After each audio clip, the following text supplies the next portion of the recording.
Hello, welcome to Sky Sweaty Record Review, episode 172, the only first listen new music review show hosted by a French professor immediately after leaving the gym. So, today I'm going to be reviewing an album called K-12 by Melanie Martinez, and this doesn't happen very often. As a matter of fact, this is the first time where my daughter, my preteen daughter, said, "Dad, are you going to review Melanie Martinez?" And I'm like, "No." She's like, "I thought you said you were going to." I was like, "I've never heard of Melanie Martinez." And I realized this was kind of her sweet way of asking me to review this record. So I listened to the first track, and as you know, I don't review things that I hate. So I was really, really scared that if I didn't like it, I'd have to tell my daughter, like, "No, I'm not going to review this." But fortunately, I liked it. Fans of the show will know I am very giving when it comes to things that are outside my comfort zone. But before I really get into the review of the record, I'm going to bring back one of my favorite features, my only piece of production on this show, Professor Payne's pretentious preface. So I'm going to explain to you why this album, which seems maybe a little bit silly at times, is actually very important. You see, this is a theme album. It's called K-12, and it's basically about the experiences, the ups and downs, the emotional torment of being a teenager, of being in elementary school, of being in middle school and being in high school. Mostly it's about sort of high school angst and high school feelings and isolation and the kinds of problems that pop up. And the soundscape is just purely pop, right? It's just a pop record, right? So like, okay, great, another pop album about being in high school. But I want to give it a little bit more credit than that. You see, when you are a professor, as I am, you end up having to teach a lot of college kids this GRE $10 word. The word is agency. Now, agency means that the people in the story have control over their own actions. To have agency means that you are in control of yourself and what you do. Another way of looking at it is, instead of being an object, you are the subject of a story. You are the subject of your own sentence, right? So here's this young woman singing about being a young girl, a young woman, right? Singing about these emotions. And we've seen that before, except she's writing it all. She has the agency in this situation. So it's a completely pop album, and I think it's made in a fairly calculated way to attract middle school and high school girls to say, "Oh, that's just how I feel." But let's think about how important that is. That this is sort of like a new thing that's really been coming up, of teenage girls and young women singing about being teenage girls and young women for teenage girls and young women. You know, they actually talk about themselves. It's not teenage girls and young women going crazy for some dude because he's handsome. Nor is it teenage girls and young women going crazy for some woman singing some words by some old dude, okay? Which is what it's traditionally been in the past. So at times this album may seem silly, but even if it weren't as good as it is, and it is a really pretty strong pop album, it would have that importance. I sort of, my kind of blithe review, my daughter loves Archie, and she also loves Riverdale. And it's sort of like Riverdale, like the way that it sort of presents a very sort of adult message about high school life and a lot of the themes, except, Riverdale is just written by a bunch of dudes. And so I like to imagine this album as Riverdale, but written entirely from the perspective and focused entirely on Betty. I also watch Riverdale. It's pretty good. Not everything yet. I haven't made it to the end. So, let me tell you more about this album. Let me tell you more about this record, K through 12. There's no better way to understand it than just to listen to the first track. Again, I don't know if it's my favorite track, but she announces everything that she's going to do. The name of the song is Wheels on the Bus, and that communicates pretty well the oddness of her presentation. So she's very childish, and she sings in a childish way. I've seen videos of her, and she presents herself in a very childish way while simultaneously talking about very adult themes.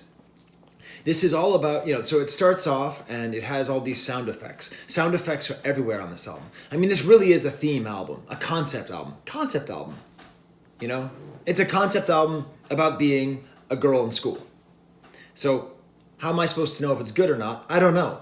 I mean, I don't know how true it is. I assume it's true. I assume she sings fairly universal truths for young women in America. But this first track is so it has the sound effects, which goes throughout the entire concept album. It has little snippets of the song Wheels on the Bus, which gives that kind of childish feel. But then all the lyrics are like very sexual and drug using, and it's all about like being on the bus and the bus driver not paying attention. Like everyone's misbehaving on the bus and doing things they're not supposed to, but the bus driver doesn't care. And I don't know. That's interesting. There's a real theme about authority here, and authority as it's placed on this album is basically just non-existent, just very weak authority, weak and disrespected authority. So you can hear the way that it's written. It's really quite nice. Her voice is good, never spectacular, but that also means she never oversings, so there's no parts where I had to close up my ears. Okay, Wheels on the Bus.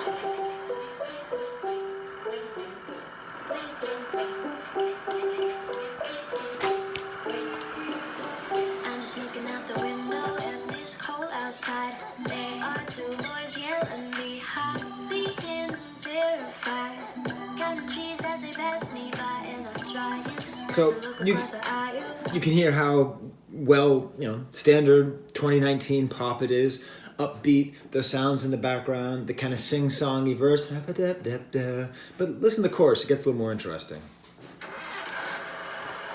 What? Oh, it restarted. Looking out the window and Here we go. terrified. I'll get to the chorus. Cause my eye is letting Dan put his hand up her skirt and she's got her hand down his pants.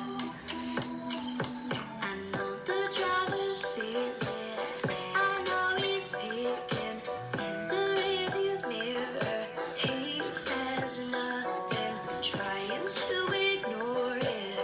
It's hot and boring. I'm Reggie. quietly observing. I'm saying nothing.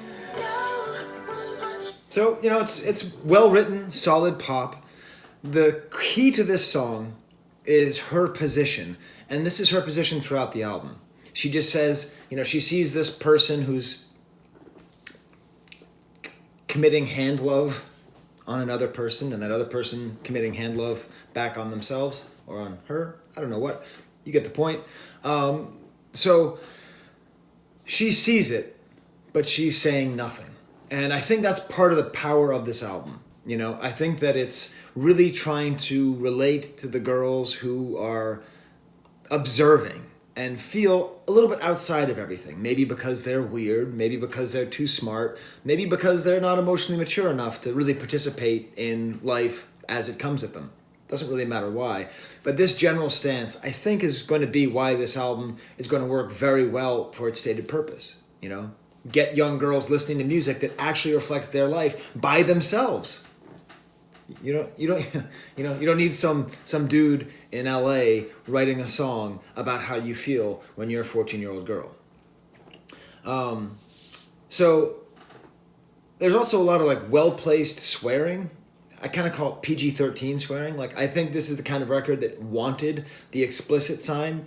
And so there's basically one swear per song, which I think is intentional so that when girls listen to it, they can sort of feel like, ooh, it's got that parental advisory. That means my parents aren't going to like it. I can kind of rebel. It's a very strong, vaguely rebellious album that has moments of true rebellion. And I'll get those in a little bit. Interesting song called Class Fight. You know how when you watch Peanuts, Charlie Brown, the parents are never there? This is a really interesting record because it's a song about teenage angst, an album about teenage angst, but there's no parents anywhere. There's no my mom doesn't understand, my dad doesn't understand, except for this one song. So it's a song about a class fight, and it's about her fighting with a girl, and it just gets really weird in the chorus. But my dad says, go for the throat, go for the throat, go for the throat, go. It's whoa, it kind of comes out of nowhere in terms of this album. and the way that it's put together. But it's the only example I can find of a parent. And it's interesting, right? Like I said, there's a lot of relationships with authority, and how does that authority relate on this girl? And for the most part, we're seeing sort of bad, violent advice from the father, and the bus driver, this representative of authority, is just kind of absent. Which is then followed up by the principal, which is a complete destruction of the principal in the school. I think, I don't know, if there's any Melanie Martinez superfans who are watching this, despite the fact it's some old dude who's trying to teach you words from the SAT, is this song about Trump? I think it is. It's sort of about like the principal, the highest authority, and making fun of him and saying that he's ugly and stupid and nobody likes him. I don't know. Maybe it's just about the principal. It's nice because it kind of works on both those levels. Show and Tell is one of two songs three really. There's a fair amount of songs here about the way that women's bodies are perceived of, the way women are objectified. Show and Tell seems to be about that, and kind of women as commodities. Show and tell, buy and sell. Kind of a nice touch there.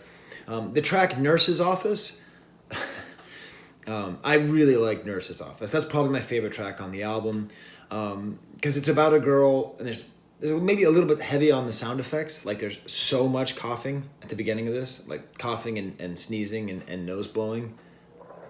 It's kind of insane. It's like,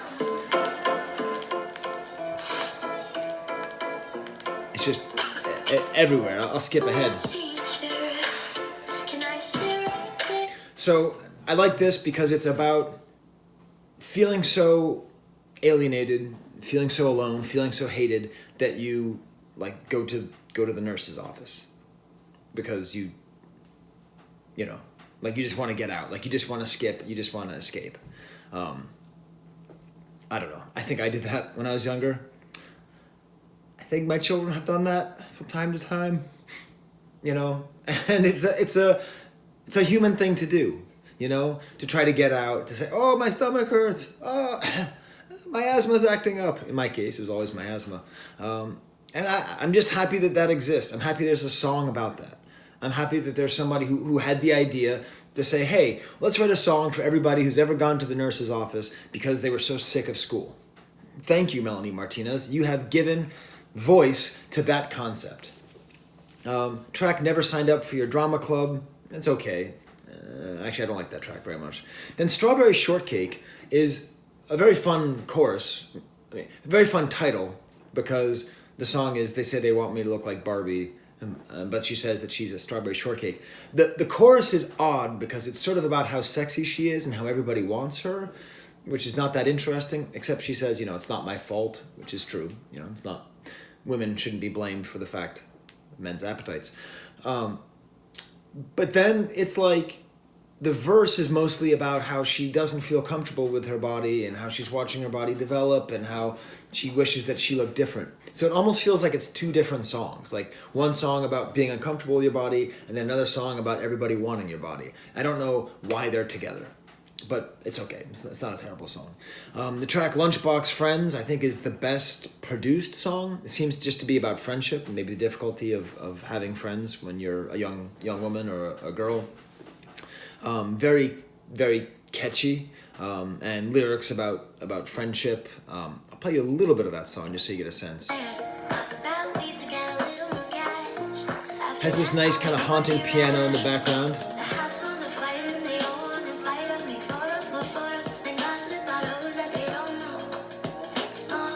And that nice kind of like layered vocals underneath.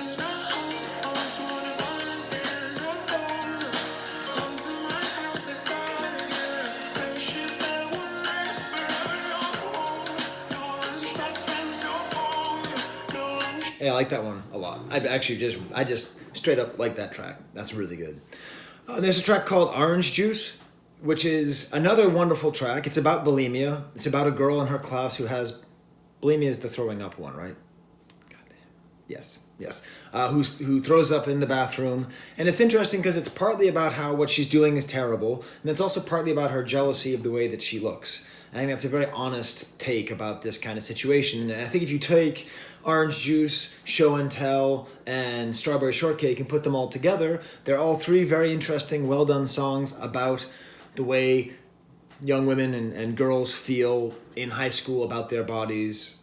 Kind of, you put them all together, and I think you have a really excellently presented, comprehensive, well, how am I supposed to know if it's comprehensive? But fairly comprehensive view of this difficult subject.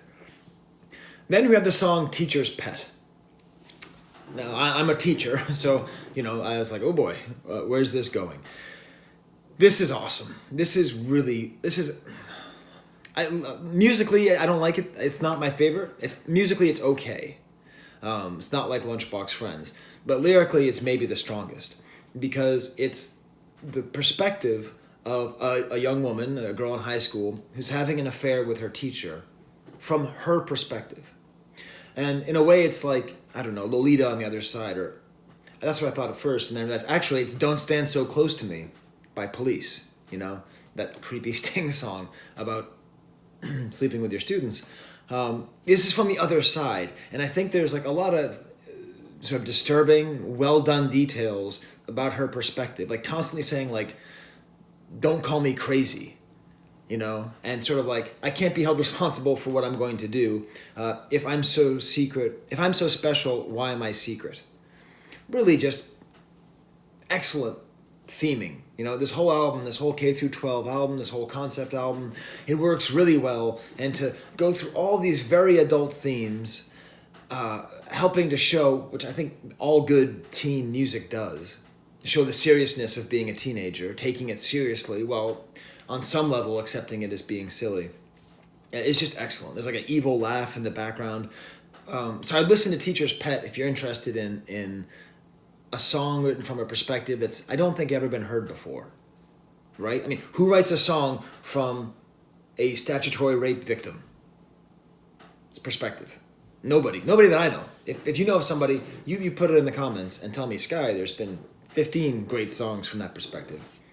And then the end, there's the song called High School Sweetheart, which is just kind of funny because it's about, it's like, it's really trying to get into the mindset of being in love in high school. Like, I love you so much, but if you F me over, I'm going to tear your face off. Sort of intentionally silly, but also serious.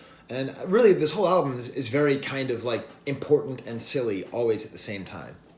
I did a minimal amount of research. It turns out this person started on The Voice, the TV show, and I think it's important that us music snobs just give up looking down on anybody that started on a reality show, because there's going to be more of them.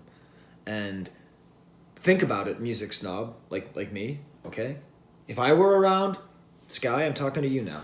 If you were with your band Irving, right, in the late 90s, mid 90s, and you were trying to make it as a band, are you trying to tell me you wouldn't have applied to The Voice and to America's Next Country Superstar and America's Next R&B Superstar and America's Next Hip Hop Superstar? Of course you would have.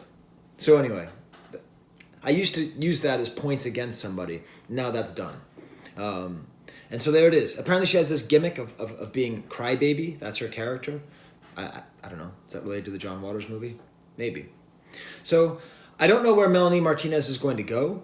I don't know if she can grow out of this character of the sort of girl woman, instead of a man child, a woman girl, like woman child, I guess. I don't know if she can like really grow out of that, like a woman teen to something else. But at the very least, she produced this excellent album. She produced it with one guy too. So it's kind of like Billie Eilish in that way, where even if this is sort of crass pop, which I don't think it is, but it's honest, it's one producer, one singer, working together, making something that is solid and enjoyable. So there you go. That's my review. I'll probably just end up calling it Riverdale Pop. It's kind of catchy, right? I think it makes sense. Or maybe I should call it like The Importance of Agency in 21st Century Pop. I don't know. All right, until next time, there's the camera. I still actually don't... Is it down here or is it in the middle? Where is it?